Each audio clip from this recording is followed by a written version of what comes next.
Es que en el Evangelio de Lucas, capítulo 22, de los versículos 47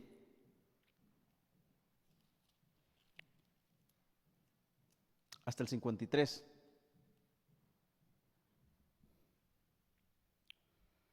El Evangelio de Lucas, capítulo 22, que es el capítulo que hemos estado estudiando todo este tiempo atrás, de los versículos 47 hasta el 53. Cuando usted lo encuentre, me puede contestar con un fuerte amén. Y pues si está en su casa, ahí pues léalo conmigo.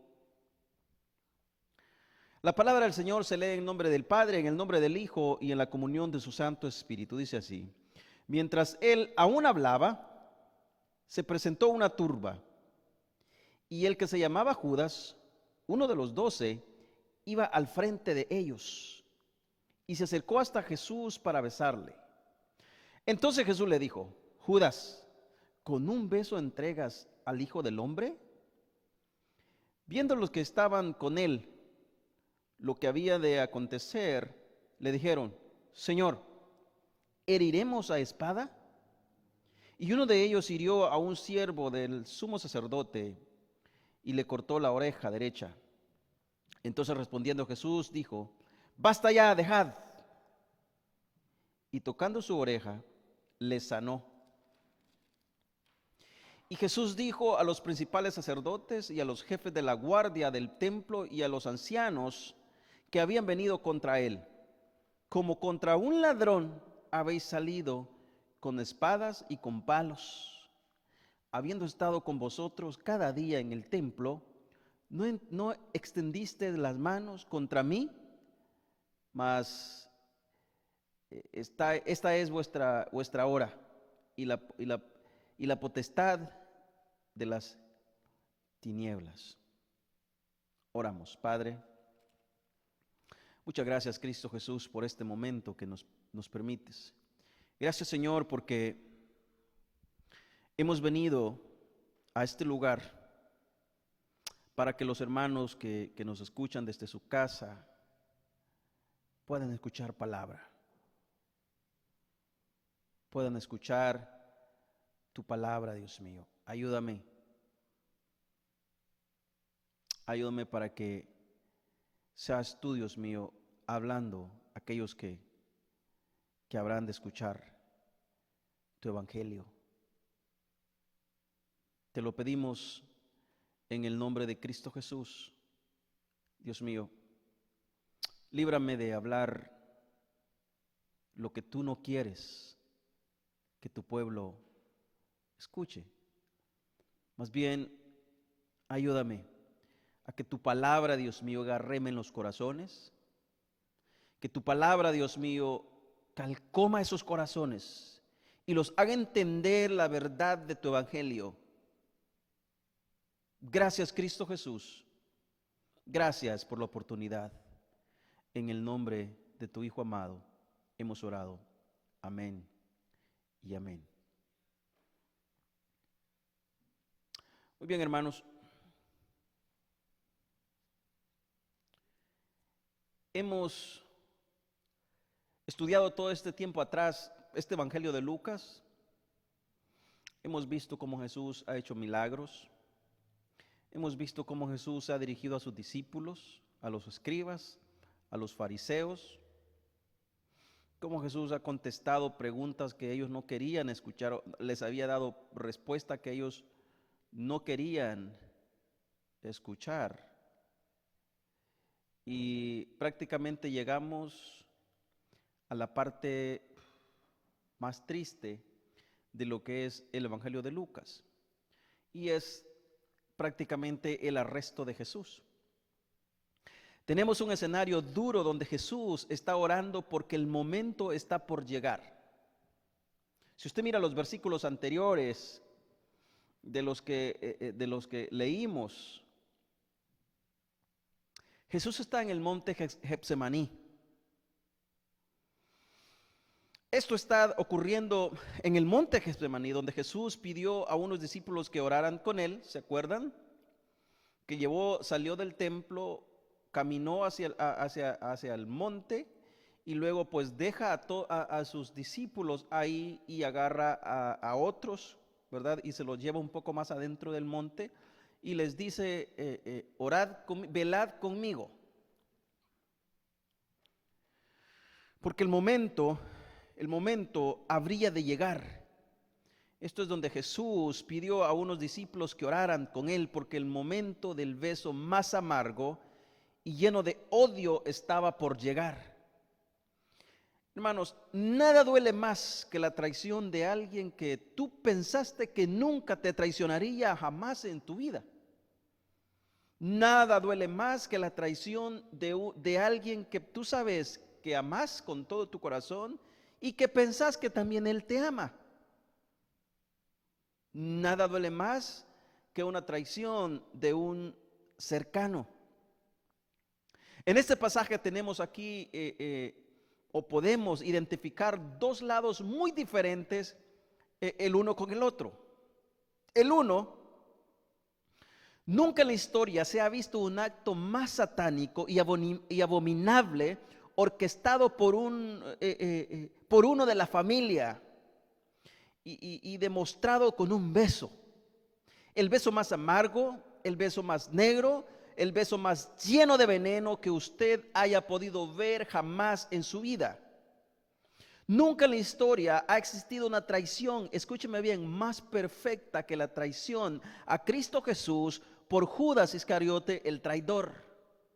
Es la traición más perfecta, pero a la vez es la traición más amarga, es la traición más satánica que usted y yo hayamos podido apreciar aquí en las Sagradas Escrituras. Bueno, este es uno de los lados que encontramos en este pasaje bíblico.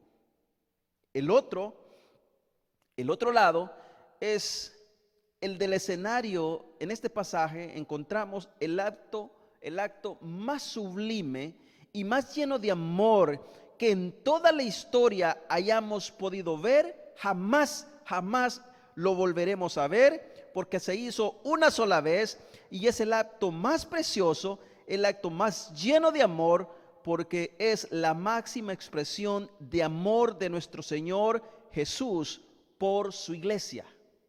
Tenemos dos lados: el lado más amargo, el beso más amargo, la traición más amarga, pero por el otro lado tenemos el escenario de un acto más sublime, lleno de amor, que en toda la historia nosotros podamos apreciar y nunca lo vamos a ver jamás, porque sucedió solamente una vez a favor de la iglesia que somos nosotros. Por un lado, tenemos a un hombre con un corazón avaricioso, codicioso, lleno de ambición, que tanto era el amor al dinero que aceptó el precio de un esclavo por la vida de nuestro Señor y Salvador, el creador del universo, el dueño del oro y de la plata, el dueño de todo lo que aquí existe, el dueño de toda la creación, el Señor de señores. Este hombre tenía un corazón tan malvado que aceptó unas monedas que equivalían al precio de un esclavo. Así era la maldad que había en el corazón de este hombre. Por el otro lado, tenemos una acción de obediencia que se deja traicionar para que su palabra se cumpla, como está escrito acerca del plan de redención, del plan perfecto de redención de Dios con Cristo Jesús a favor del pueblo. Aquí lo que vemos es un total acuerdo del Hijo y el Padre. Mire usted, ¿cuántas veces creo que nosotros hemos vivido culpando o hemos vivido señalando a la gente o al traidor o a los romanos o a aquellos que escupieron a Jesús o a aquellos que levantaron falsos en contra de Jesús?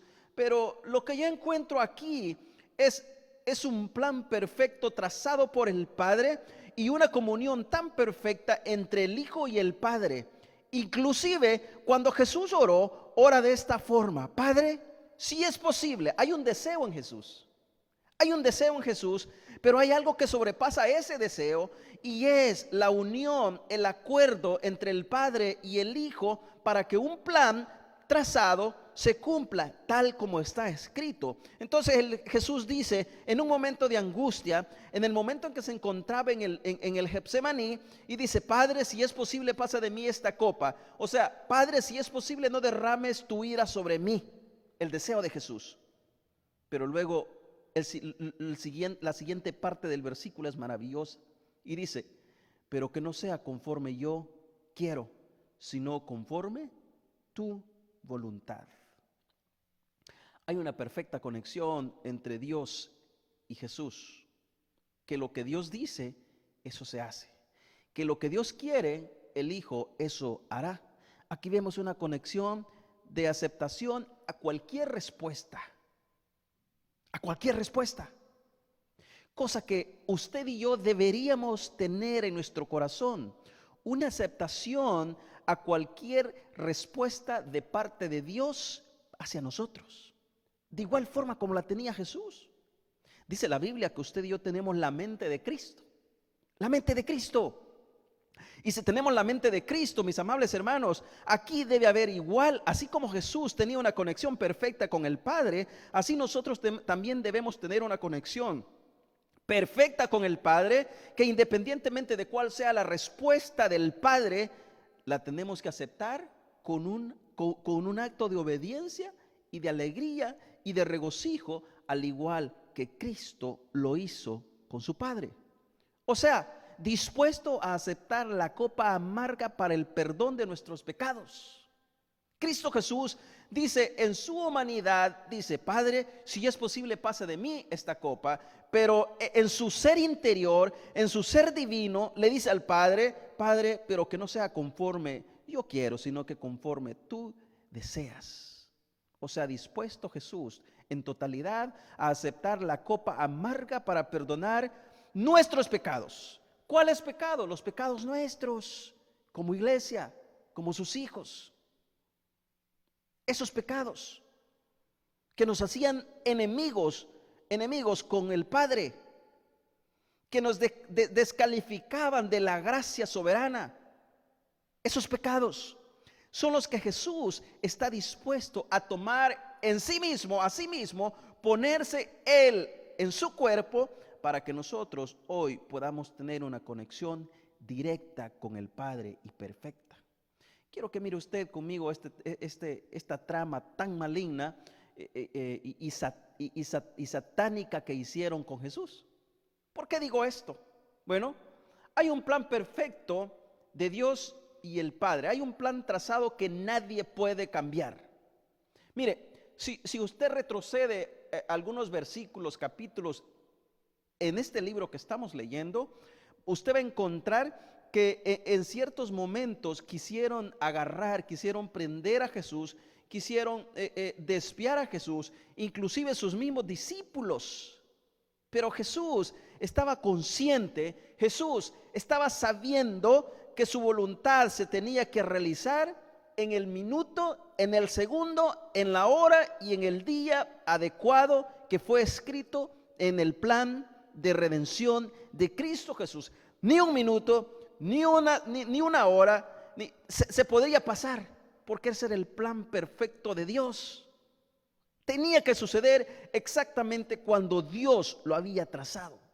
Mire, Mateo 26, capítulo 2, versículo 4. Sabéis que dentro de 2 días se celebra la Pascua. Esta es una conversación que tienen por ahí.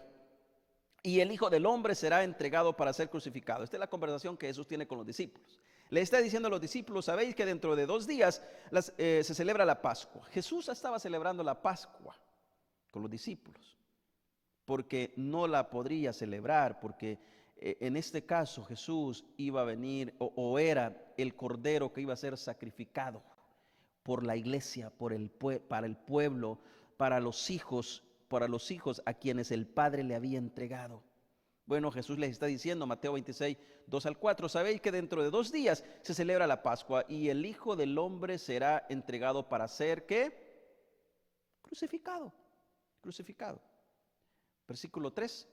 Entonces los principales sacerdotes, mire cómo comienza todo esto. Eh, Jesús les dice a sus discípulos: sabéis que dentro de 2 días se celebra la Pascua y el Hijo del Hombre será entregado para ser crucificado. Este es un golpe bajo para los discípulos en cuanto a su moral, porque decae su moral, decae su fe,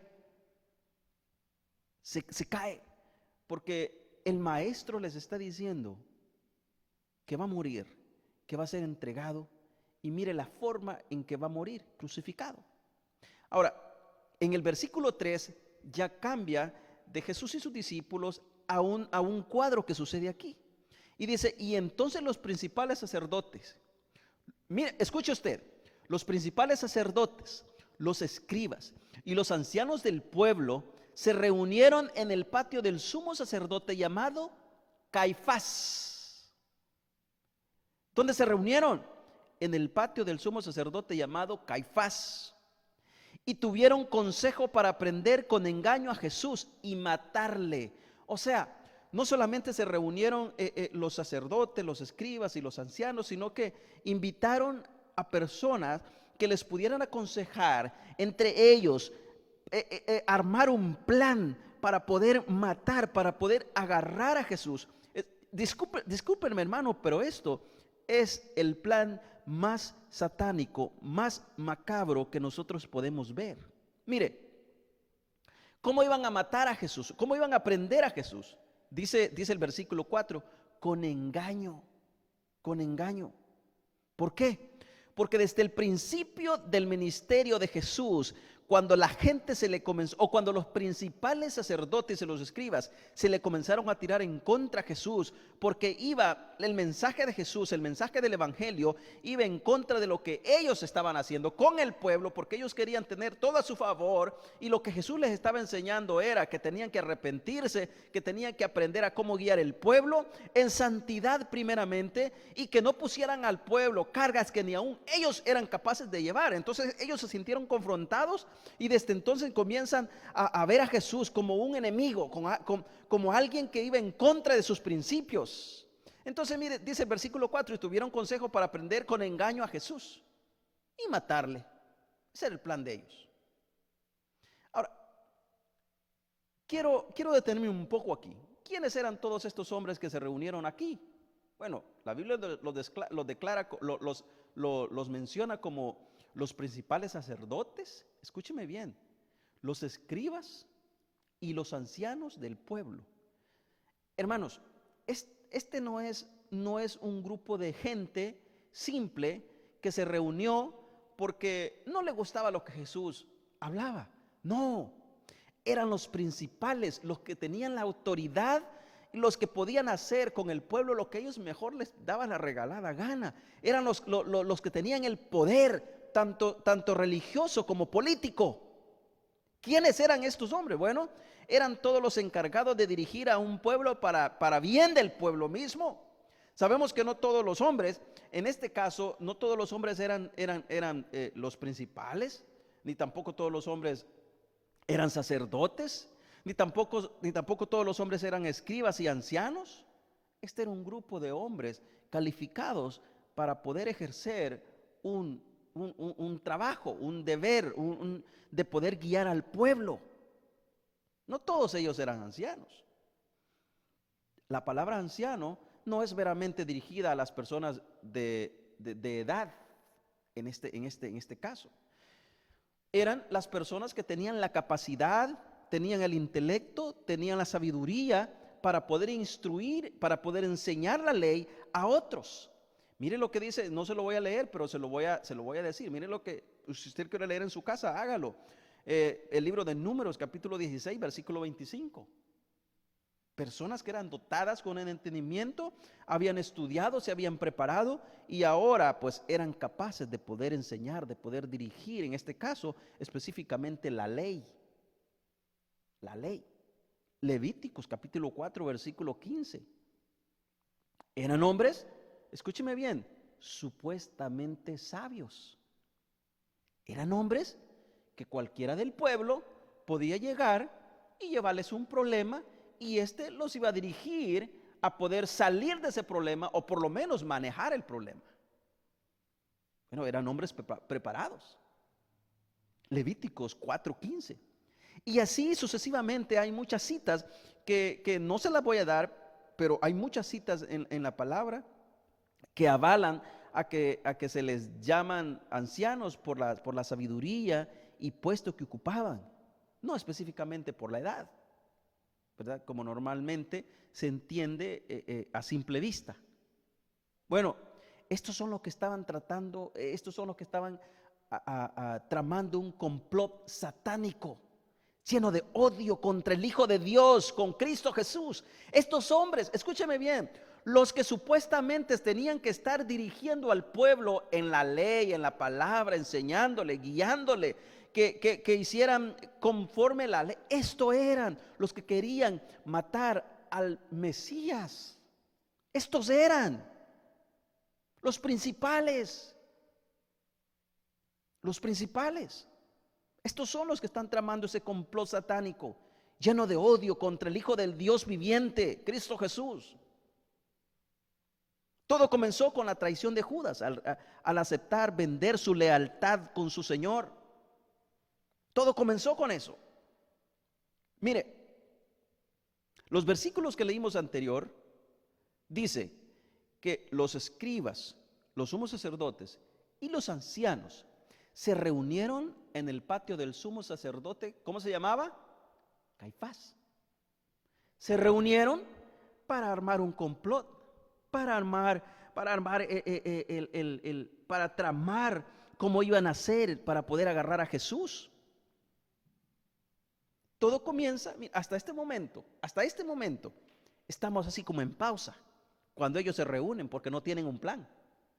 No tienen un plan. Ellos se reunieron ahí para armar un plan. Hablar entre ellos, mira, ¿cómo vamos a hacer? ¿Cómo lo vamos a agarrar? ¿Dónde lo vamos a agarrar? ¿A quiénes vamos a mandar? Y los versículos dice para tomar consejo. O sea, entre ellos, mira, ¿qué opinas? ¿Qué podemos hacer? ¿O qué opina usted? ¿Qué podemos hacer? Un plan. Todo comenzó con la traición de Judas al aceptar vender su lealtad con su Señor. Es que este también le había dicho que lo amaba. Era un discípulo de Jesús. Era un apóstol de Jesús. Este también había sanado cuando Jesús lo había mandado a hacer sanidades, cuando Jesús le había mandado a predicar. Este también lo había hecho. Ahora, me encanta el Evangelio de Mateo, que presenta a Jesús claramente teniendo el control de todos los acontecimientos con respecto al momento de su traición y crucifixión. Mire, aquí me quedo como un poco anonadado y digo,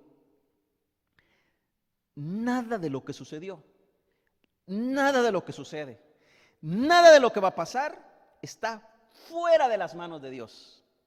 Nada en absoluto. Todo está bajo el control perfecto y absoluto del Dios viviente, nuestro Señor. Nuestro Señor. Nada se escapa de las manos de Dios. Él es el Señor en todo lo que sucede porque Él es quien maneja todo y en todo. ¿Se acuerda de que todos los principales se reunieron en el patio de Caifás para pedir consejo y cómo agarrar a Jesús y matarlo? ¿Se acuerdan? En los versículos. Bueno, de repente aparece esta escena. La escena más amarga, la escena más odiosa, la escena más triste. De repente aparece en la escena este hombre llamado Judas. Marcos capítulo 14, versículo 10 al 11. Judas Iscariote, uno de los 12. Oye, escúcheme bien. Dice, la Biblia es bien específica a resaltar este momento. Dice, Judas Iscariote, uno de los 12. Uno de los 12. Esto es triste. Esto es bien triste. ¿Sabe por qué? Porque esto me dice a mí que que más de algún Judas tendremos en nuestra iglesia o en nuestras congregaciones. Más de algún Judas debe estar ahí. Ahí está, con su Biblia, arrodillándose, orando, pero en el plan perfecto de Dios, ahí está metido. No lo conocemos, no lo identificamos, solamente Dios, que conoce lo más profundo del corazón, sabe y conoce. Bueno, dice versículo 10 de Marcos 14. Judas Iscariote, uno de los 12. Mire lo que hizo este hombre. Mire, ¿qué estaban haciendo los sumos sacerdotes? ¿Qué estaban haciendo los ancianos? ¿Y qué estaban haciendo los escribas? Estaban buscando consejo para ver cómo aprender a Jesús, ¿verdad? Estaban buscando, la estaban armando. Y de repente aparece este hombre en la escena. Judas Iscariote, uno de los 12, fue a los jefes de los sacerdotes para entregarle a Jesús.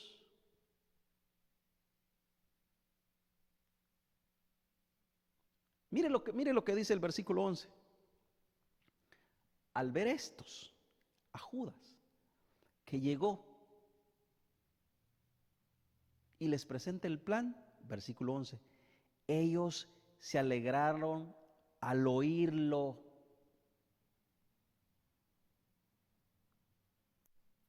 Ellos se alegraron al oírlo. ¿Y sabe qué es lo que hicieron? Le prometieron darle dinero. Ay, hermano, ¿cuántos de esos tendremos hoy? Que al escuchar la palabra dinero, traicionamos la lealtad de nuestro Señor y de la palabra. Y no nos importa. No nos importa con tal de escuchar esa palabra, dinero. Y prometieron darle dinero. Mire, dice la siguiente parte del versículo. Así que buscaba la ocasión propicia para entregar. Aceptó. Entonces, estos prometieron darle dinero, él acepta y buscaba el momento específico para poder entregarlo. Iglesia, este es un momento soberano del Dios supremo y creador. Me entristece mucho que muchos le demos más realce a lo que hizo Judas y lo que hicieron los romanos, que contemplar el plan soberano de Dios a favor de la iglesia. A favor de la iglesia. Iglesia, este es un plan soberano del Dios supremo y creador, utilizando un plan con el hombre pecador malvado para hacer realidad, para que su plan perfecto fuese ejecutado a través de hombres y manos pecadores, pero orquestado por él mismo. Pero orquestado por él. Como carne me entristezco porque amo profundamente a Jesús, amo grandemente a Jesús, pero en mi espíritu me regocijo porque entiendo perfectamente bien que el plan soberano de Dios se va a cumplir, se dio aquí, a toda costa, a toda costa. Cada minuto que pasaba estaba siendo marcado por el plan soberano de Dios. Aquí no había ninguna coincidencia. Era el plan perfecto de Dios. El plan perfecto de Dios. Aquí no había ninguna acción del hombre que a Dios se le salió de la mano. Entonces dijo, ups, Dios. No. Era el plan perfecto de Dios, porque en su soberanía así había sido determinado. Así había sido determinado. Inclusive que el mismo Judas lo traicionara, porque para eso había sido escogido, había sido separado desde el principio como el hijo de perdición, para que se diera este momento. Nos dice la palabra que Jesús no había terminado de hablar cuando una turba se precipitó. Jesús estaba hablando con sus discípulos, allá en el monte de Getsemaní. Jesús estaba hablando con los discípulos. Cuando Un montón de gente se precipitó a él. ¿Y sabe quién lideraba esta multitud? ¿Sabe quién lideraba esta multitud?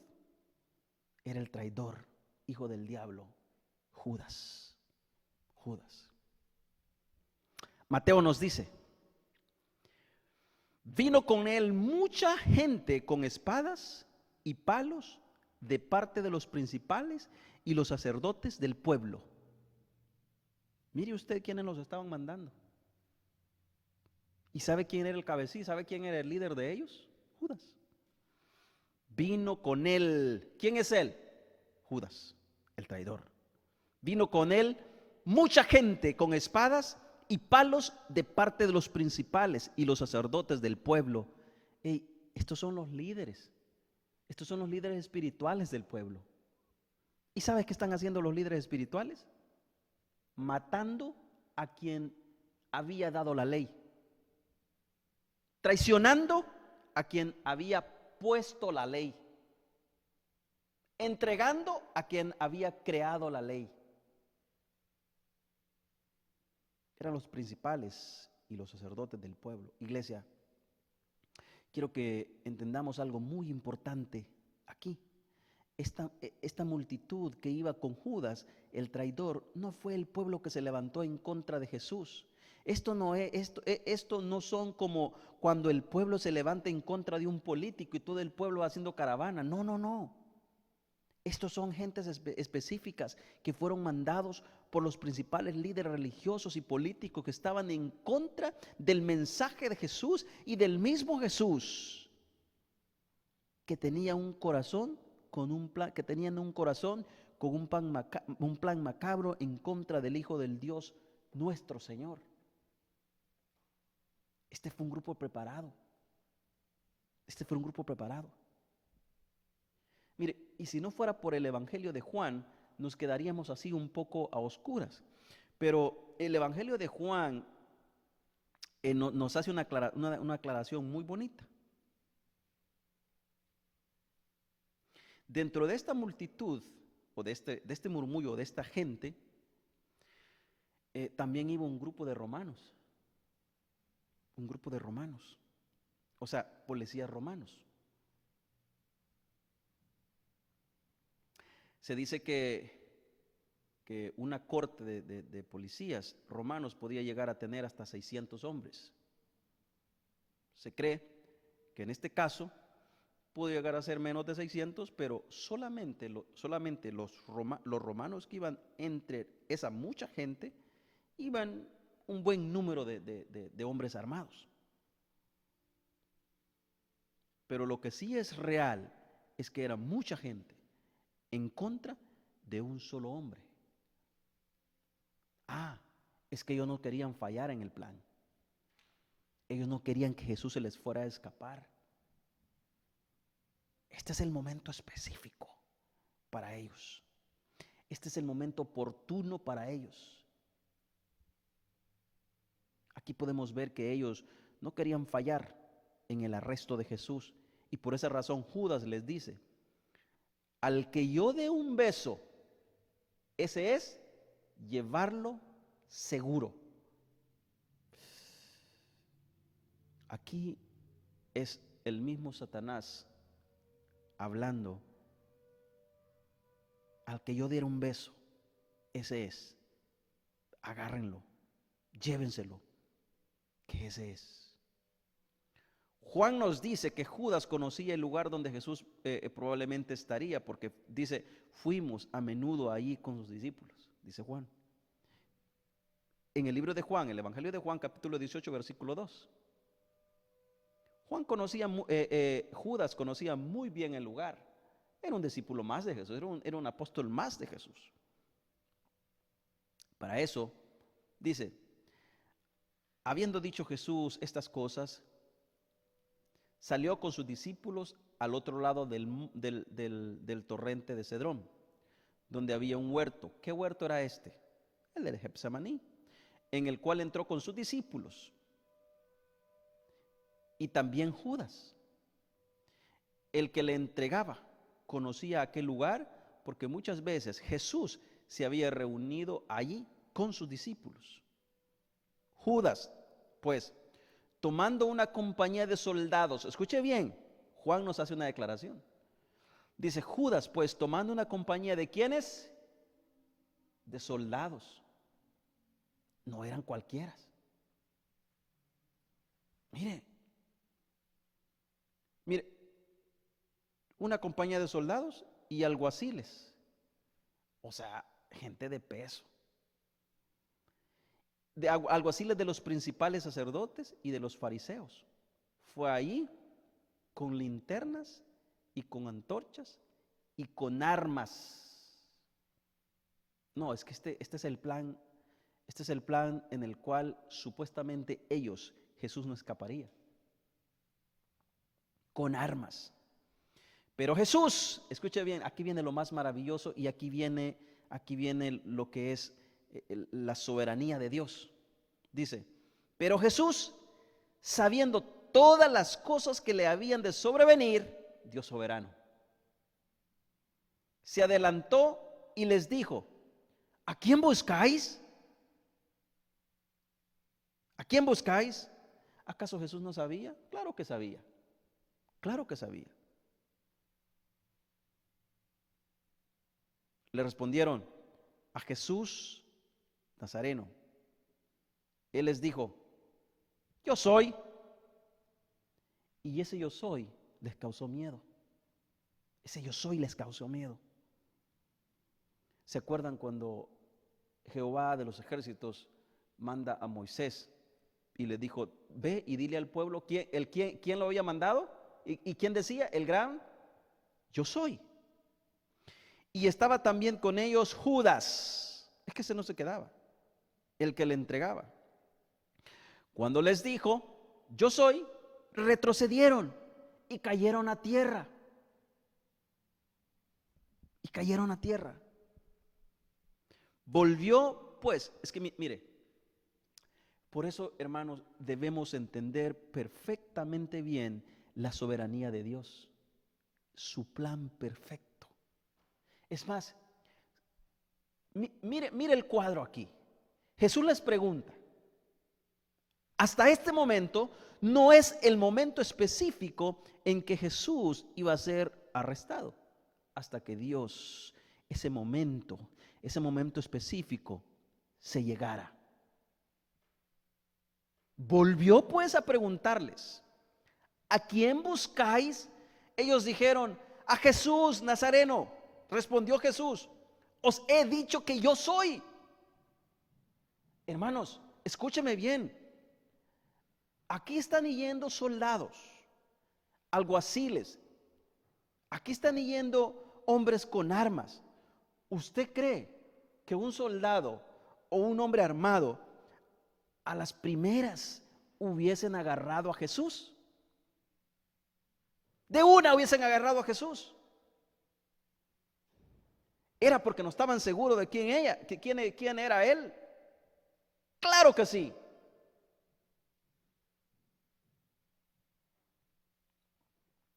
Pero me encanta cómo Dios maneja el tiempo. Me encanta cómo Dios maneja el tiempo. Y de nuevo les vuelve a decir Jesús, volvió pues a preguntarles, ¿a quién buscáis? Ellos dijeron, a Jesús Nazareno. Respondió Jesús, os he dicho que yo soy. Os he dicho que yo soy. Pues si me buscáis a mí, mire, aquí viene algo bien importante y quiero que me presten mucha atención a esto. Présteme mucha atención porque esta parte es de suma importancia para cambiar el chip de nuestro pensamiento acerca de los discípulos. Nosotros decimos, es que los discípulos dejaron a Jesús, se fueron, no tuvieron el valor. Bueno, vea lo que nos dice la palabra. Dice Jesús, os he dicho que yo soy. Pues si me buscáis a mí, mire lo que viene después. ¿Qué dice después? Dejad ir.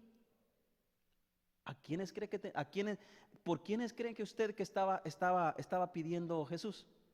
Por sus discípulos. Por sus discípulos. Entonces, los discípulos no simplemente se fueron porque fueron cobardes. No, fue una orden de Jesús. Miren lo que dice el versículo. Pues si me buscáis a mí, ustedes no andan buscando a estos, me buscan a mí. ¿Saben qué van a hacer? Dejad ir a estos. Hay algunos teólogos que dicen que quizá por esa razón no se llevaron preso a Pedro, porque Pedro hizo una acción minutos antes que merecía ser puesto en la cárcel. ¿Sabe qué hizo? En el momento en que llegaron estos hombres, cuando los discípulos le preguntaron a Jesús, maestro, ¿heriremos con espada a todos estos? Hubo alguien, ¿se acuerdan en algunos mensajes anteriores que Jesús les había dicho, mire, si ustedes tienen esto, véndalo y compran una espada y una capa, ¿verdad? Entonces le dijeron a Jesús, tenemos una espada y tenemos esto, bueno, con esto es suficiente, le dijo, basta, les dijo Jesús. ¿Pero por qué? Porque había de cumplirse al pie de la letra lo que estaba escrito. Mire, lo que pasó fue aquí, y estoy totalmente seguro que Pedro estaba dispuesto a defender a Jesús a capa y espada. Lo demostró. En el momento, habiendo soldados, habiendo alguaciles de los principales, no le tembló la mano, desenvainó la espada y le cortó la oreja a un siervo de uno de los principales. Se la cortó. ¿Usted cree que Pedro no sabía que ese montón de gente armado no los iban a matar? Claro que sí, pero estaba dispuesto a defender a su maestro. Entonces Jesús les dice, me buscan a mí, entonces dejen ir a estos. Eso me parece maravilloso, me parece grandioso, porque aquí, mire, cuando yo estaba leyendo esta parte y llego específicamente a esto, me cambió totalmente el punto de vista de los discípulos. Los discípulos se fueron quebrantados porque iban a matar a su maestro, pero a la vez obedeciendo que el maestro les había dicho a aquellos, dejen ir a estos. Y se fueron. Me cambió totalmente. Es más, si usted vuelve a leer el versículo 8 nuevamente, dice, respondió Jesús, os he dicho que yo soy, a mí es que me andan buscando, pues si me buscan a mí, dejen ir a estos. Y mire lo que dice el versículo 9. El versículo 9 me aclaró totalmente el panorama y dice, para que se cumpliese aquello que había dicho, de los que me diste, no perdí. Qué maravilloso, ¿verdad? Esto, hermanos, esto me eriza la piel porque entiendo perfectamente y me hace confiar plenamente en el Señor, me hace confiar plenamente en Cristo Jesús, porque Él es soberano y Él maneja todos los tiempos a perfección. Él los maneja a perfección. Entonces, no se fueron por cobardes, se fueron para que se cumpliese lo que había dicho, lo que se había escrito, lo que se había dicho y escrito en la palabra.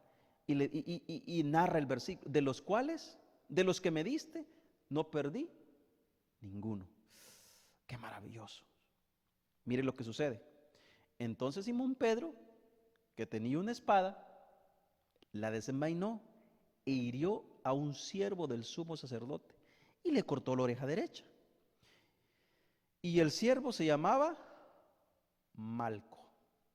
Jesús entonces dijo a Pedro, mete tu espada en la vaina.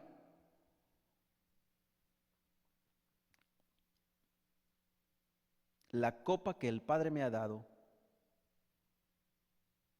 no la he de beber. Mire este momento aquí. Jesús está a punto de ser agarrado. Está a punto de ser prendido. Minutos, podría decir alguna hora o 2 horas o minutos atrás, Jesús había estado orando en el monte, en el Getsemaní.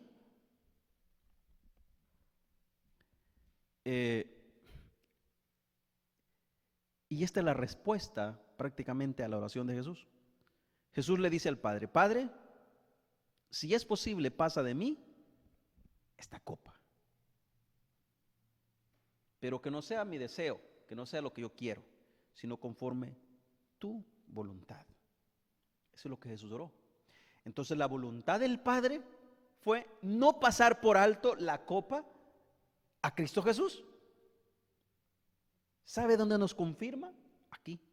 Mire lo que dice: mete tu espada en la vaina. Y mire lo que dice el versículo después: la copa que el Padre me ha dado, confirmado, no la he de beber.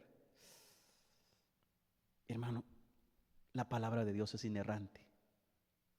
La palabra de Dios no tiene margen de error. Es perfecta. Es perfecta. Y se cumple exactamente como está escrita. Jesús orando allá le dice: Padre, perdón, Padre, si es posible, pasa de mí esta copa. Jesús aquí platicando con Pedro le dice: Pedro, deja de hacer eso, mete tu espada en la vaina. La copa que el Padre me ha dado, una acción ya consumada, ¿verdad? Una acción ya consumada, un hecho ya consumado para Jesús, no para los discípulos ni para los que estaban ahí. Mire lo glorioso del caso. Para Jesús. Como Jesús es quien maneja el tiempo, es el Dios soberano, es el Hijo de Dios, es el Mesías. Para ellos, este momento ya había sido consumado. Entonces Jesús le dice: la copa que el Padre me ha dado, no la he de beber. Un hecho consumado. Es muy probable que Judas haya ido al templo a buscar a Jesús. Pues algunos teólogos dicen que es muy probable que Judas primeramente haya ido a buscar a Jesús en el templo como era de costumbre. Al llegar al templo, como no lo encontró ahí, pues estaba casi 100% seguro dónde poderlo encontrar, y por esa razón dicen algunos que Judas agarró o se llevó a todos estos soldados, a todos estos hombres armados, seguro de que estaría en el Getsemaní. Y por eso toma a toda esta gente, incluyendo a policías romanos. Y cuando encuentran a Jesús, surge algo bien importante, bien importante. Muchos hablan de los discípulos, que los discípulos se fueron, dejaron a Jesús porque simplemente quisieron dejarlo. No, los discípulos no simplemente quisieron dejar a Jesús. Fue una orden de Jesús. Si ve cómo cambia. ¿Ve cómo cambia la forma de mirar ahora a los discípulos? Mientras tanto, podemos tener el concepto de que discípulos cobardes, ¿verdad? Que se fueron. No, Jesús les está diciendo: bueno, ustedes me andan buscando a mí, no los andan buscando a ellos. Entonces, háganme un favor, dejen ir a estos, déjenlo ir. ¿Saben por qué? Porque no eran los corderos que debían morir. Era el cordero que debía morir, Cristo Jesús. Qué maravilloso, qué precioso. Por esta razón es que tenemos que tener mucho cuidado cómo hacer afirmaciones sin antes estudiar bien la palabra. Mire lo que dice el versículo 8 y 9.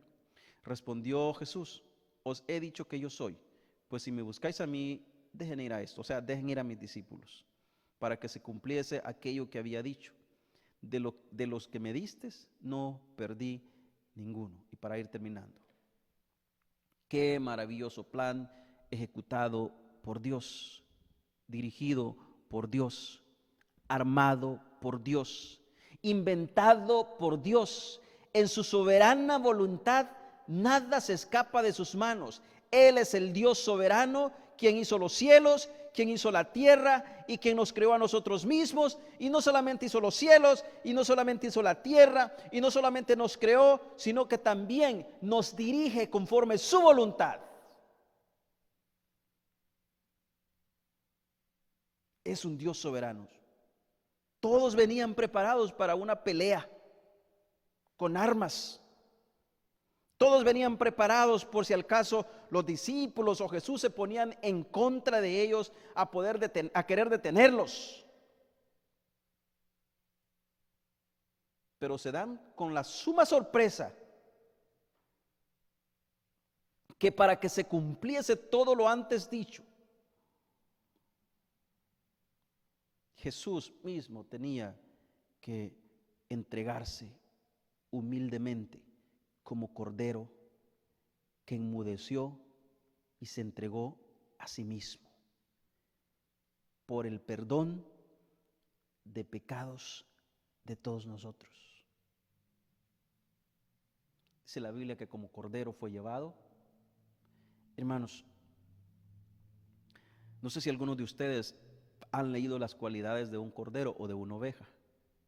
Es indefensa, es indefenso.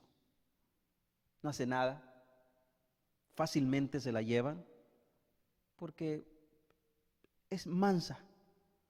Entonces Jesús humildemente como cordero se entregó. Aquí nos deja una gran lección, enorme lección acerca de la humildad, acerca de la mansedumbre,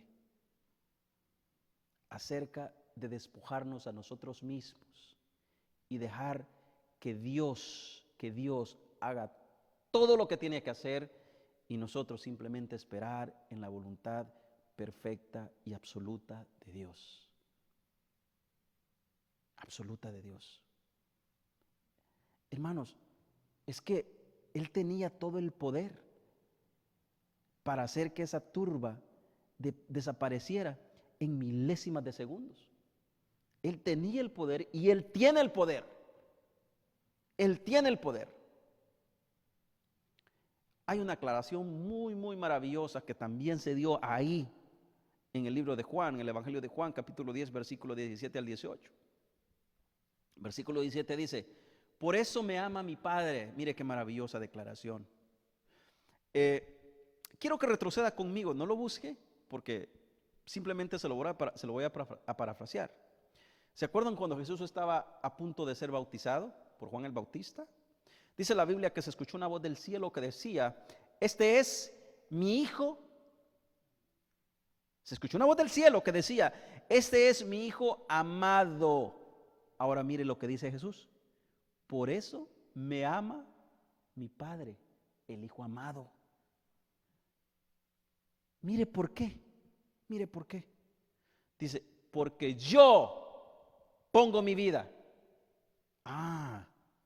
¿Fueron los romanos que quisieron matarlo? ¿Fueron los sumos sacerdotes que planearon un plan y les salió perfecto para prender a Jesús? ¿Fueron los ancianos que se tiraron en contra de la ley, del que había hecho la ley y se inventaron mentiras para poder matarle? No, dice Jesús: por eso me ama el Padre, porque yo pongo mi vida. ¿Qué dice Juan 3:16? Un versículo muy memorizado, creo que en las mentes de los cristianos.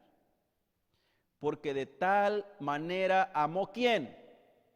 Dios al mundo, para que todo aquel que en él cree no se pierda, mas tenga vida eterna, ¿verdad? Porque de tal manera amó Dios al mundo, que dio a su Hijo. Él dio a su Hijo. Cristo puso su vida.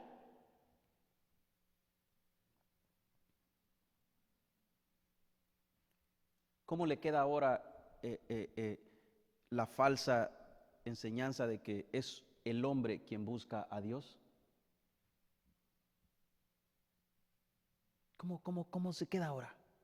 Es Dios quien ejecuta su plan todo el tiempo, por una eternidad. Es Dios. Mire, yo pongo mi vida, dice Jesús, palabras de Jesús. Yo pongo mi vida para volverla a tomar. O sea, Jesús dice: yo pongo mi vida, pero a la vez la vuelvo a tomar. Estos simplemente son usados en el plan redentor, en el plan divino de Dios. Va a usar al hombre pecador. Yo voy a poner mi vida, pero yo mismo la vuelvo a tomar. El poder de Dios. El poder de Dios. Yo pongo mi vida para volverla a tomar. Mire el versículo 18. Hace prácticamente la aclaración, o sea, nos aclara más el punto. Nadie me la quita. es que los romanos, ¿verdad? Esas películas de Hollywood, ¿verdad? Es que ellos fueron los que mataron a Jesús. No, dice el versículo 18 del Evangelio de Juan, capítulo 10, nadie me la quita, nadie, sino que yo de mí mismo la pongo. Hermanos, si esto no lo entendemos es porque no sé cómo explicarlo. Dice, sino que yo mismo la pongo. Y mire lo que dice al final. Tengo poder para ponerla y tengo poder para volverla a tomar. Y al final dice, este es el mandamiento que recibí de mi Padre. No, señores, esto no se trata de ustedes. Esto no se trata que Judas me quiera traicionar. Esto no se trata de que ustedes me quieran crucificar. No, este es el mandamiento que mi Padre me ha dado y lo voy a hacer cumplir porque soy obediente. Porque por eso me ama mi Padre. Porque soy su Hijo amado en quien Él tiene complacencia. En quien Él tiene complacencia. Este es el mandamiento que recibí de mi Padre. Obediencia de Cristo Jesús.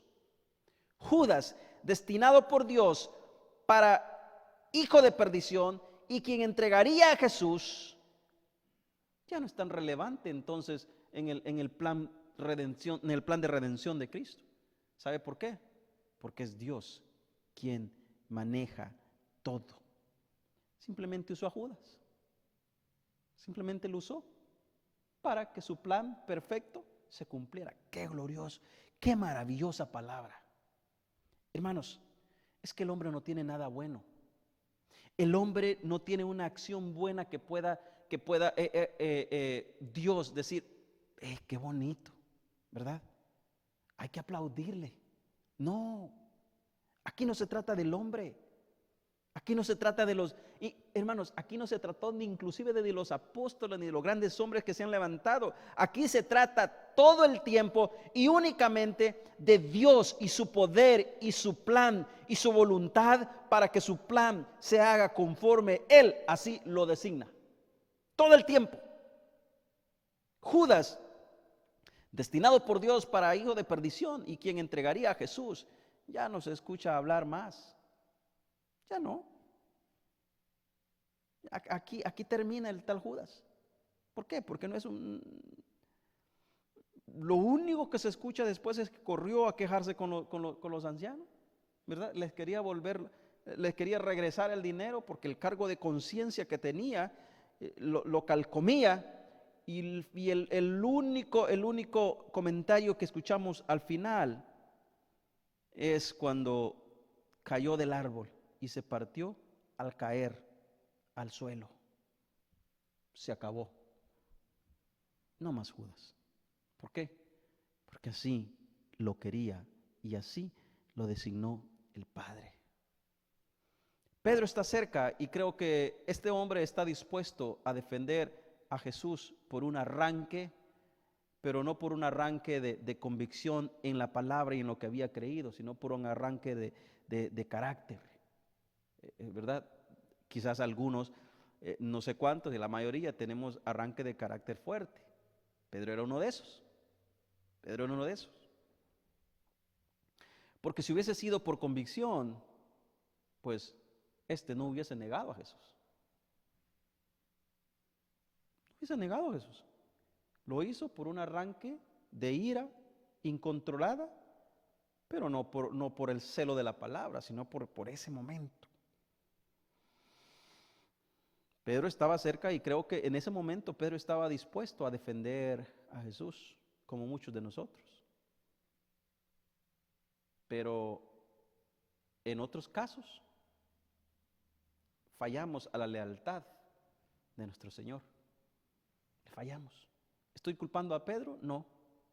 Es más, me estoy comparando con Pedro. Muchos de nosotros somos así. Defendemos a Jesús en ciertas ocasiones, pero en otras ocasiones le somos infieles.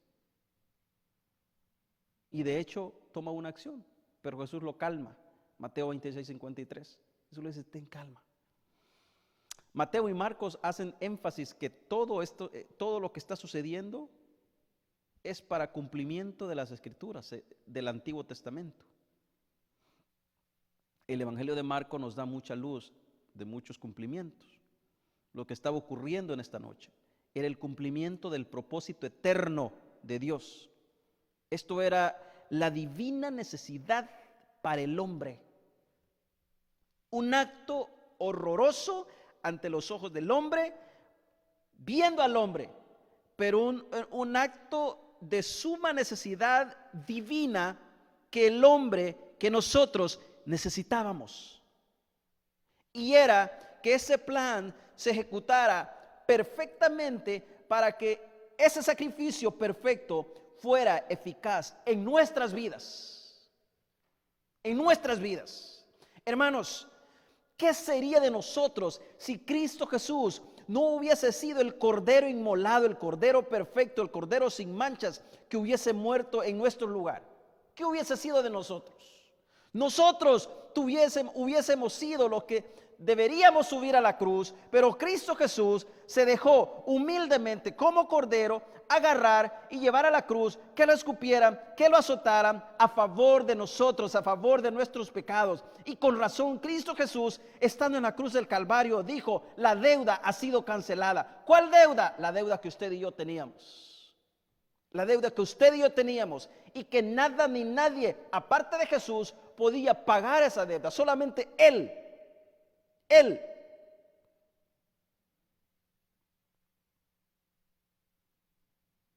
Esta es la verdadera perspectiva de ver el sacrificio de Jesús.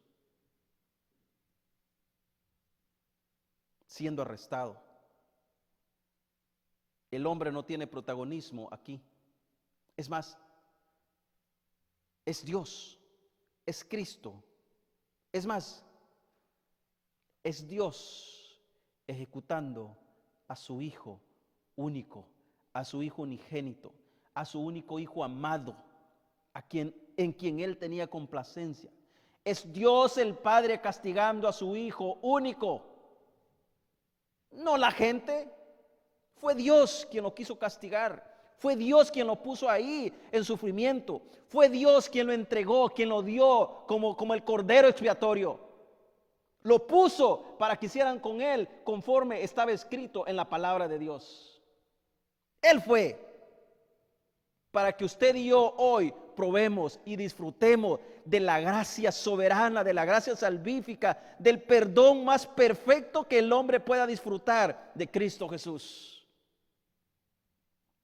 ¡Qué maravilloso plan!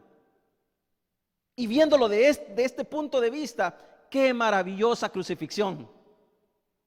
Porque fue a beneficio de un pueblo pecador que no hacía más que odiar la ley, que odiar a Cristo Jesús, que odiar la santidad, pero que una vez ese sacrificio perfecto se efectuó, nos tornamos, Él nos tornó y ahora amamos la ley. Con razón el salmista decía a los cuatro vientos: oh, cuánto amo tu ley, porque había entendido que ese sacrificio a Él le tocaba subir ahí, pero se hizo a favor de Él mismo, que lo hizo Cristo.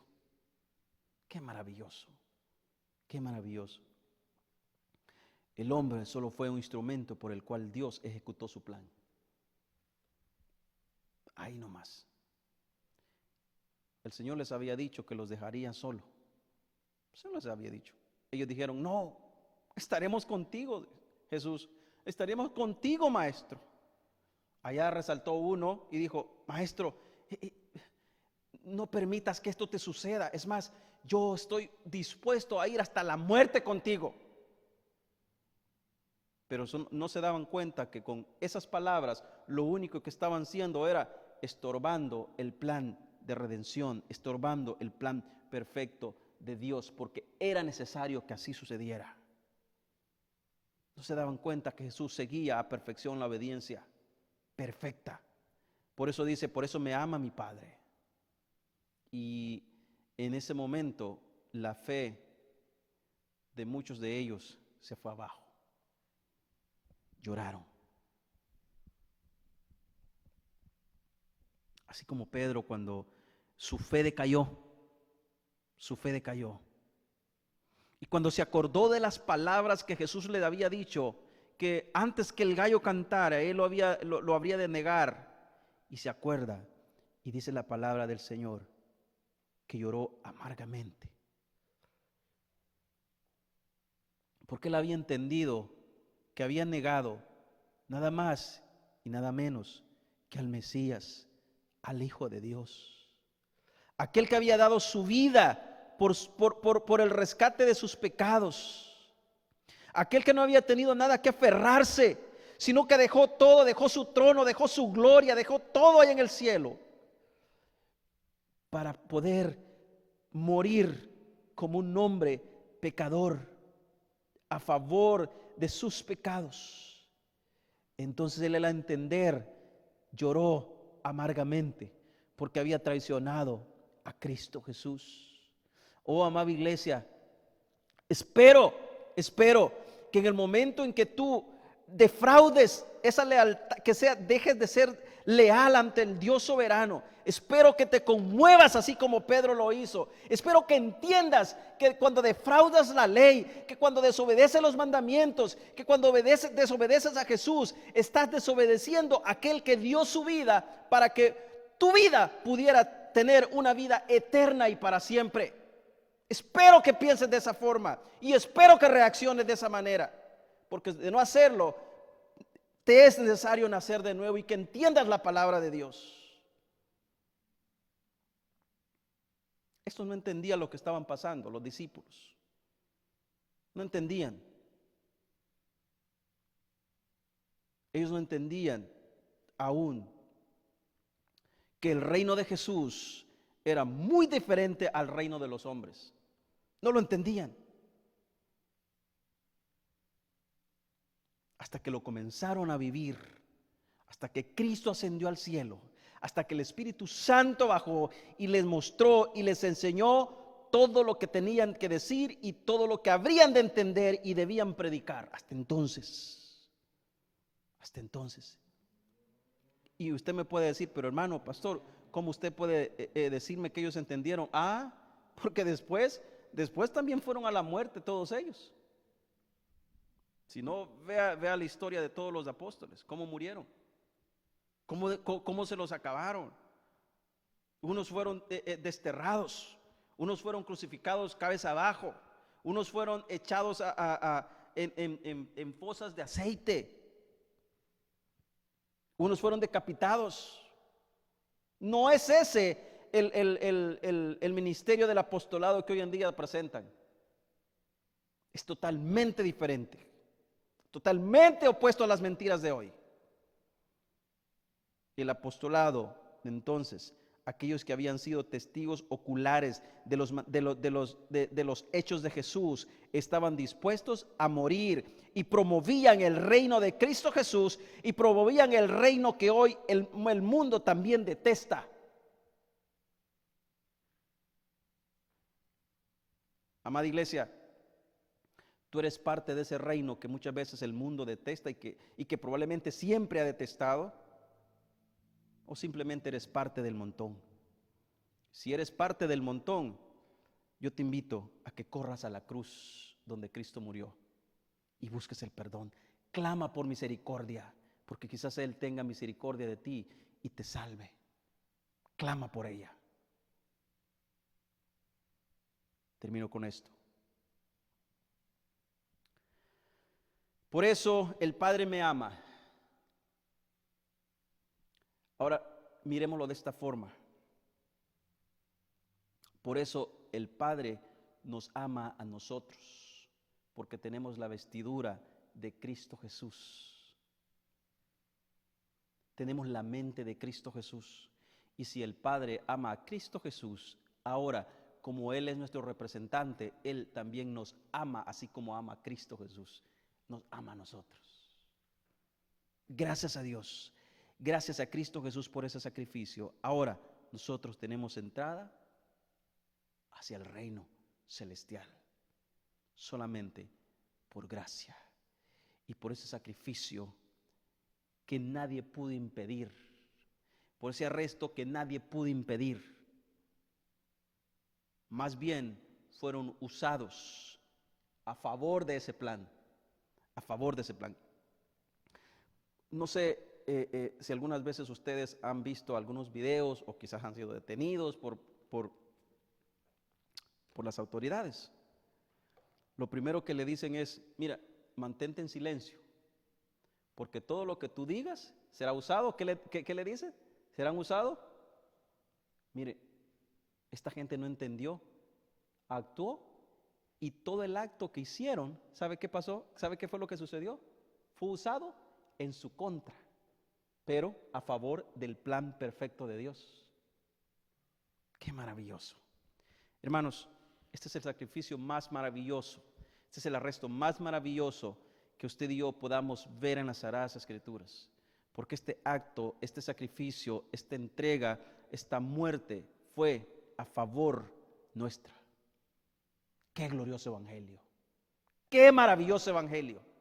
Es que, mis amables hermanos, seguimos el martes, estamos estudiando los atributos de Dios. El domingo seguiremos predicando la palabra de Dios, siguiendo el evangelio de Lucas. Espero que la palabra de Dios haya llegado a sus corazones, haya llegado a sus vidas, y que valoremos esta perla tan maravillosa, tan gloriosa. Oramos al Señor. Padre, qué maravilloso eres tú, Señor. Gracias por ese sacrificio. Gracias, porque eres el Dios soberano que adoramos. Eres el Dios soberano. Te amamos con todo nuestro corazón, con toda nuestra fuerza. Gracias, Cristo Jesús. Ayúdanos a poder amarte cada día más. En el nombre de tu Hijo amado hemos orado. Amén y amén. Muy bien, mis amables hermanos, dejo a nuestro hermano Alex para que nos diga algunos anuncios. Si usted pues es parte de Seguidores de Jesús, es iglesia local, escúchenos y escuche los anuncios que nuestro hermano tiene que darnos. Gloria al Señor. Hermanos, seguimos y agradecemos a Dios por la palabra que esta noche nuestro pastor nos ha impartido, y debemos de estar conscientes y claros de que es Dios hablando en nuestras vidas. Así es que vamos a dar gracias por ello. También quiero recordarles, hermanos, que si usted es un hijo de Dios, si usted ha nacido de nuevo, si usted es parte de esta iglesia, queremos invitarlo a que siga contribuyendo para que las actividades recurrentes, las actividades de esta iglesia puedan llevarse a cabo. Por lo tanto, quiero invitarle a que no dejemos de ofrendar. Hermano, debemos de estar conscientes de algo. Dios en estos momentos está tratando con todo el mundo, con todo lo que está sucediendo, y nosotros estamos conscientes de eso. Y es el momento en el cual debemos de hablar más de la palabra de Dios, debemos de meditar más en la palabra de Dios, y por lo tanto es con sus esfuerzos, es con sus ofrendas, sus diezmos, que esto es posible. Por lo que lo invitamos a que no deje de ofrendar. Queremos decirle que lo puede hacer a través de PayPal, ¿verdad? Entrando a la página web, a la página Seguidores de Jesús, y ahí pues en la parte final puede obtener el link para poder ofrendar, o simplemente si es su deseo y quiere enviar por correo lo que usted quiera ofrendar a la iglesia, puede hacerlo también al 1843 Deer Park Avenue, Deer Park, New York, 11729. Así es que quiero invitarle, hermano, a que esta noche oremos por los diezmos, oremos por las ofrendas, oremos por la vida de cada uno de ustedes, pero vamos a entonar esta alabanza mientras usted hace ese propósito en su corazón, y vamos a decir: agradecido está mi corazón. Agradecido está mi corazón, agradecido por tanta bondad, más de lo que debo tener, he recibido de mi Dios. Ofrendaré mi corazón, honraré tu presencia en mi vida, y en gratitud te obedeceré. Oramos, Padre, gracias, porque siempre, Señor, en nuestro corazón has puesto ese deseo, Padre, ferviente y anhelante de buscar de ti, Señor. Gracias por permitirnos ser parte de esta familia, Padre. Gracias por traernos a tus pies, Señor, de la manera en que lo has hecho. Gracias por morir, Señor, así como lo determinaste, eso lo has dicho en tu palabra, por cada uno de nosotros, Señor, por salvar nuestras vidas, por hacernos parte de tu pueblo, mi Dios, gracias. Queremos ser agradecidos, Señor, queremos ofrendar, queremos diezmar, porque lo hacemos por amor a tu nombre, Padre, no por obligación, Señor. Tú nos salvaste y nos has dado la oportunidad de ser hijos tuyos. Por eso, Señor, te agradecemos. Bendice, Señor, a las familias que aún con necesidades, Padre, ofrendan, Padre Celestial. Pongo en tus manos, Señor, a la familia Portillo, Señor. La familia Castillo, Padre Celestial. La familia Mojica, Señor. La familia Espino, familia Gómez y familia Nolasco, Señor, que están ahí, Señor, con un poco de lo que tú les das, Padre Celestial. La familia Arévalo, Señor, que constantemente están al pendiente de tu palabra, Padre. Bendice las vidas de todos mis hermanos, Señor. Bendice las vidas de todo miembro de seguidor de Jesús, Señor. Dale la oportunidad de ser parte de este momento hermoso, Padre, por obediencia a tu nombre, Señor. Gracias, Padre Celestial. Gracias, Cristo Jesús. Bendice esas vidas, Señor, y llévalos en tus manos siempre. En tu nombre lo pedimos todo, Cristo Jesús. Amén y amén. Hermanos, de esa misma manera quiero invitarle a que esté con nosotros, sintonice todas las noches, Señor, todas las noches por todos los medios, Señor, en los que estamos en servicio, que ellos estén pendientes, Padre Celestial. Hermano, quiero invitarlo a que pueda orar constantemente. Lo estamos haciendo cada 2 días y esta noche no es la excepción. Esta noche queremos invitar a cada uno de los miembros de Seguidores de Jesús a que se una a la conferencia de oración a través de Zoom que estamos teniendo cada 2 días. Hermanos, es muy gratificante, es muy hermoso, es muy gozoso el hecho de ver cómo nuestros hermanos se están uniendo a orar por las necesidades, a orar por las aflicciones, por las enfermedades, por cada situación que ocurre. Se están uniendo a pedir a una sola voz, con un solo sentir, por el pueblo de Dios, por los gobernantes de esta tierra, por los gobernantes de las naciones, por cada una de las dificultades, y usted no debe de ser la excepción. Así es que queremos invitarlo a que, si usted no tiene hasta el momento la información para poder unirse a la oración, mande un texto a nuestro pastor y él con todo gusto va a ingresarlo, a enviarle la invitación para ser parte de esta cadena de oración, de esta conferencia de oración. Oremos por los afligidos, hermanos, no necesariamente de nuestra iglesia, sino de cualquier lugar. Queremos que usted tenga ese sentir. Si cada uno de nosotros ha conocido a Dios, cada uno de nosotros tiene ese amor de Dios, y por lo tanto el Señor dice que debemos amar a nuestros semejantes. Oremos por ellos, amémosles, ayudémosles, pidamos al Señor por ellos. Tenga un corazón entregado, y si usted sabe de quien tiene necesidad, déjenoslo saber, déjenlo saber a nuestro pastor, a su servidor, y con gusto nosotros podemos buscar alternativas para poder ayudarlos. Así es que, no habiendo más que agregar, quiero invitarle a orar para despedirnos en esta noche y agradecer por lo que Dios nos da constantemente. Padre Celestial, gracias. Gracias, Señor, porque aún no siendo lo que tú quieres, Señor, tú has visto la necesidad en nosotros, Señor, y has suplido, Padre, esa necesidad, muriendo en esa cruz por nosotros, Señor.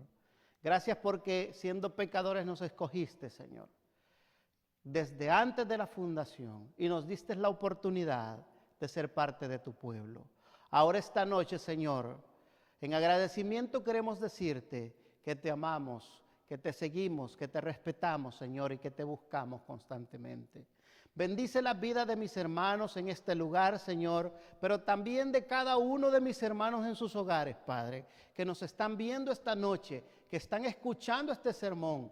Padre, edifícales, llénales, ámales, guíales. Señor, dirígeles. Sé tú propicio a sus necesidades, Padre, y ayúdales a que puedan estar constantemente contigo, con tu pueblo, con tu iglesia, para que se regocijen en ella, Señor. Padre Celestial, estos momentos son difíciles, y es por eso, Señor, que pedimos por la vida de los afligidos en esta noche, que queremos que tú, Padre Celestial, obres en sus vidas, pero como tu palabra lo determina y como tu Hijo lo dijo también, Señor, al orar en ese monte, que no sea nuestra voluntad, que no sea lo que nosotros queremos, sino tu voluntad, mi Dios, reflejada en nosotros. Gracias por tu misericordia, gracias por tu amor, Señor. Y es así como entregamos este momento en tus manos. Bendice a tu pueblo, Señor. En tu nombre te lo suplicamos, Cristo Jesús. Amén y amén. Hermano, ha sido un gusto compartir con usted. Que el Señor le bendiga.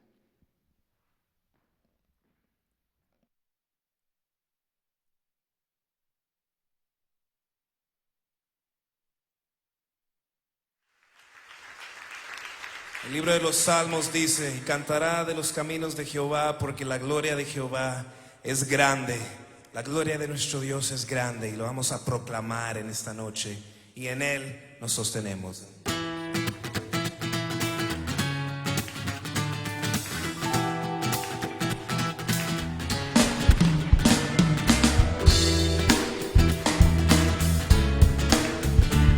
Tu palabra nunca pasará, Señor. Tus caminos son eternos.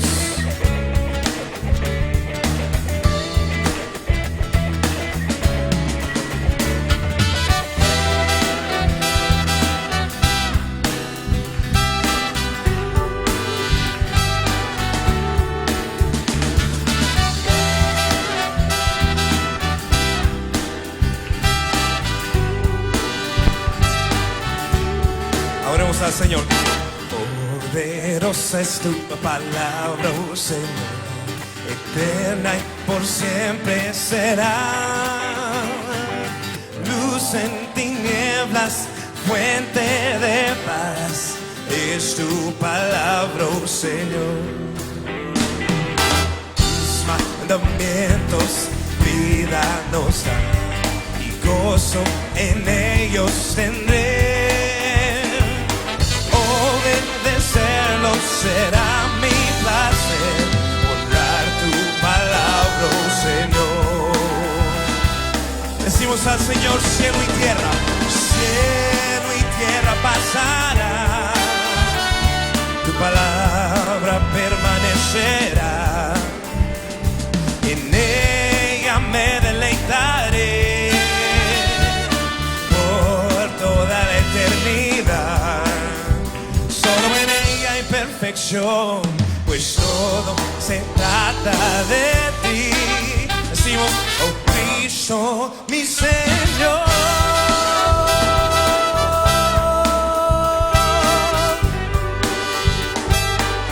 Una vez más, dile al Señor: poderosa es tu palabra, oh Señor, eterna por siempre será. Luz en tinieblas, fuente de paz, es tu palabra, oh Señor. Tus mandamientos vida nos dan, y gozo en ellos tendré. Obedecerlo será mi placer, dar tu palabra, oh Señor. Levanta tu voz, iglesia, dile a Él: cielo y tierra pasará, tu palabra permanecerá, en ella me deleitaré por toda la eternidad. Una vez más, dile al Señor: cielo y tierra pasará, tu palabra permanecerá, será. En ella me deleitaré por toda la eternidad. Solo en ella hay perfección, pues todo se trata de ti, oh Cristo, mi Señor.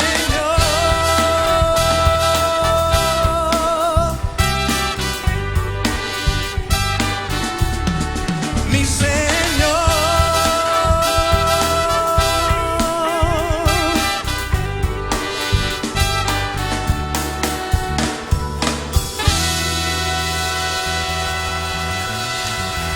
Aleluya. Tu palabra nunca pasará, Señor.